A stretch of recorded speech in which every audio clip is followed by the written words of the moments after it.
FIR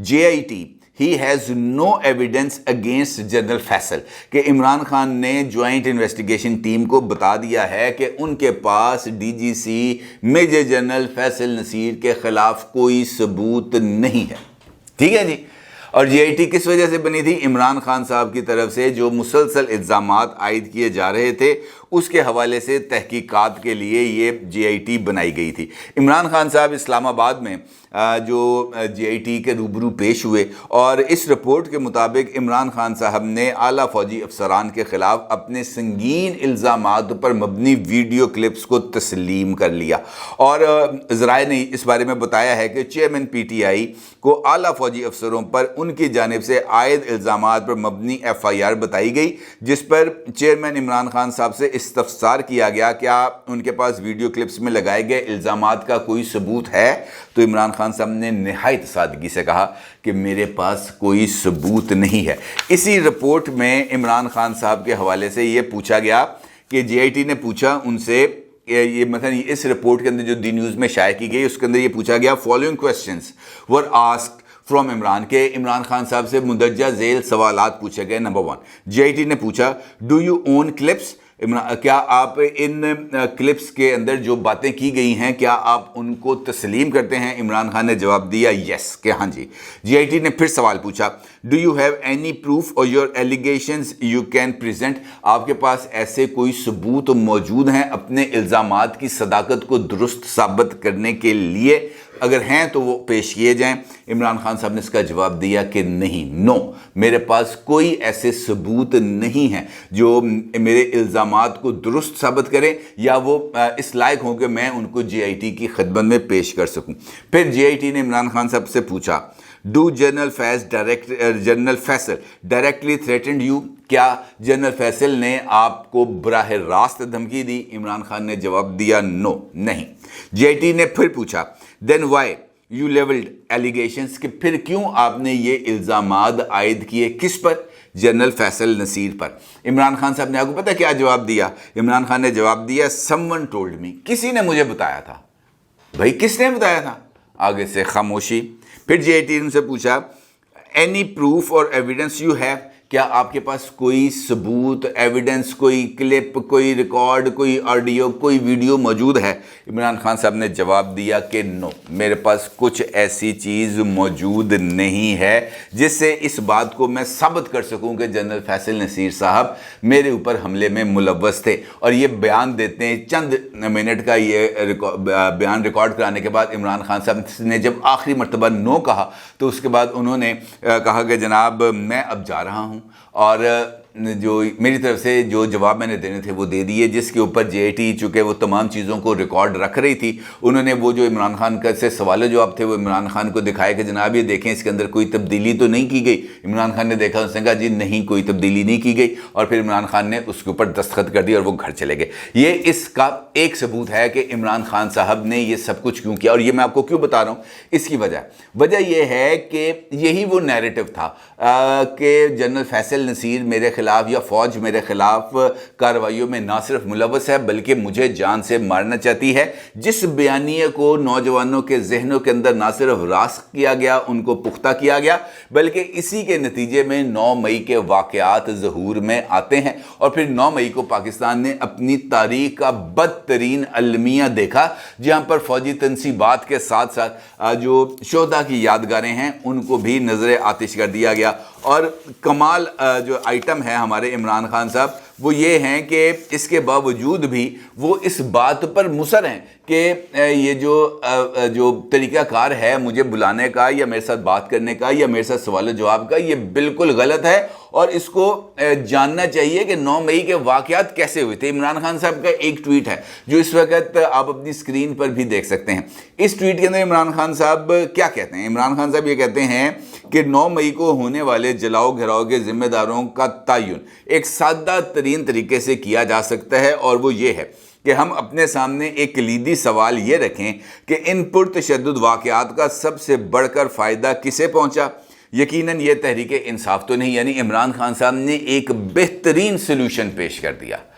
solution یہ انہوں نے یہ بات تو تسلیم کر لی کہ جناب اس بات کو ہم یہ دیکھ لیتے ہیں کہ کس کو زیادہ فائدہ پہنچا، اور اگر ہم نے فائدے کو دیکھنا ہے تو پھر ہمیں عمران خان صاحب کے ان تمام ویڈیو کلپس کو دیکھنا پڑے گا جو عمران خان صاحب نے اقتدار سے نکلنے سے پہلے بیانیے کے لیے بنانا شروع کیا، جہاں پر امریکہ کے ساتھ سائفر کا بیانیہ انہوں نے بنانا شروع کیا۔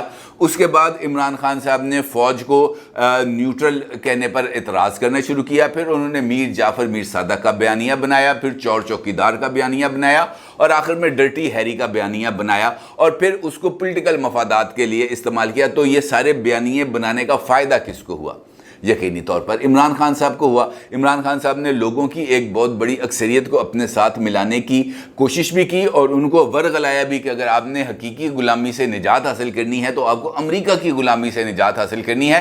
اور امریکہ کے غلام کون ہے اس وقت؟ وہ موجودہ حکومت ہے، موجودہ رجیم ہے، اور موجودہ فوجی اسٹیبلشمنٹ ہے۔ اور اسی بیانیے کو عمران خان صاحب نے مسلسل بیان کیا، لوگوں کے ذہنوں میں بٹھایا۔ تو اس کا فائدہ کس کو اٹھایا؟ عمران خان نے اٹھایا۔ اب اگر یہ 9 مئی کے واقعات جس کا عمران خان صاحب اس ٹویٹ کے اندر ذکر کر رہے ہیں، اگر عمران خان صاحب جو کھیل کھیلنا چاہتے تھے وہ کھیل کامیاب ہو جاتا، جس بغاوت کی عمران خان صاحب کو امید تھی وہ بغاوت ہو جاتی، جتنی بڑی تعداد میں عمران خان صاحب اردوان بننے کے شوق میں چاہتے تھے تعداد کا سڑکوں پہ آنا، اتنی بڑی تعداد کے اندر اگر لوگ سڑکوں پر آ جاتے تو اس کا بینیفیشری کون ہوتا؟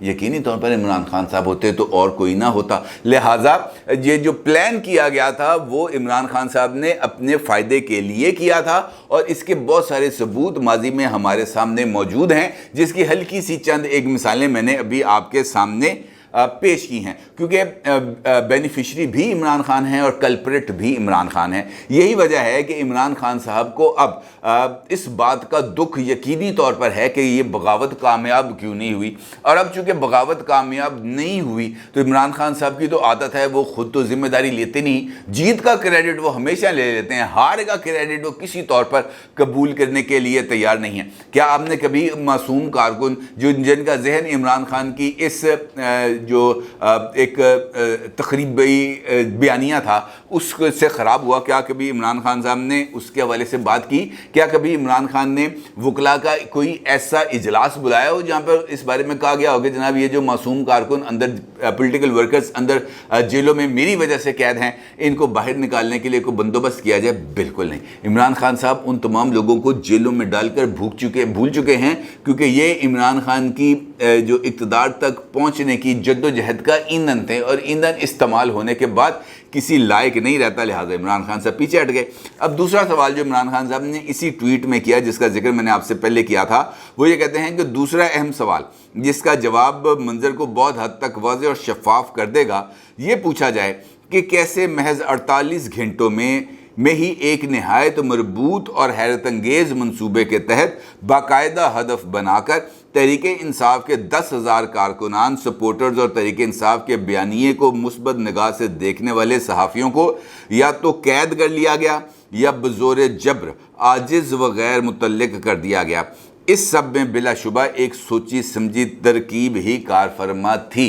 یعنی عمران خان صاحب کو اب بھی اس بارے میں ان کے ذہن میں یہ بات موجود ہے کہ جناب میرے تے کو گل نہیں آنی چاہیے، اور اس کے لیے وہ باضابطہ طور پر اس بات کو کہہ رہے ہیں کہ جناب یہ بندے کیسے، بھائی اتنی ویڈیوز، اتنی فوٹیجز، اتنے ٹویٹر، اتنے ٹویٹس، اتنی سوشل میڈیا پوسٹ کے بندہ کس کس کا نام لے، اور جب یہ تمام چیزیں ایک ترکیب کے اندر، ایک ٹائمنگ کے اندر چیزیں سامنے آتی جاتی ہیں تو پھر کڑی سے کڑی ملتی ہے۔